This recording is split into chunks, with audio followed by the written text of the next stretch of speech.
আসসালামু আলাইকুম। সকাল সকাল গরমা গরম কফি আর ডাবর রুটি।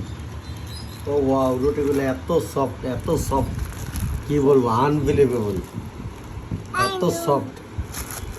দেখি রুটিটা, এই দেখেন একদম সফট, সত্যি অসাধারণ লাগে খেতে।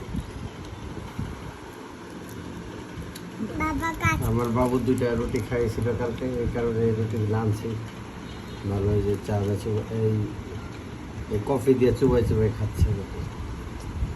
আসলে রুটি যদিও খাই না, কম খাই, কিন্তু ভালোই লাগলো। আজকে দোকানে খাইছিলাম কালকে, ভালো লাগছিল, এই কারণে ফ্যামিলির জন্য নিয়ে আসলাম।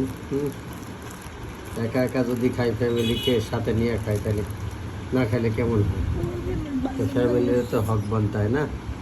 হ্যাঁ, বাচ্চা কালকে খাইছিল, আলহামদুলিল্লাহ। এটা একদম সব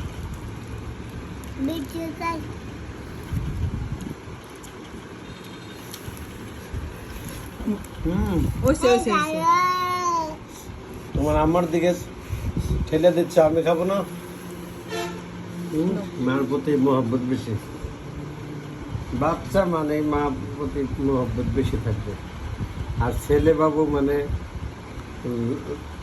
এন্ড অফ লাস্ট টাইম পর্যন্ত মার প্রতি মহব্বত বেশি থাকে। ছেলেরা সব সময় মায়ের কাছে থাকে, আর মেয়েরা সবসময় বাবার কাছে বেশি পছন্দ করে। হ্যাঁ, আমার ছোটটা দিলা তুমি, আমার এটা দিলা। দেখছেন? রাম্মুরে বড়টা দিবে, আমাকে ছোট কাপ দিল। আচ্ছা ঠিক আছে, আমি ছোটটাই খাবো। আর এগুলা কি এখান থেকে দিবেন আর একটা? বাবা পড়ে যাবে।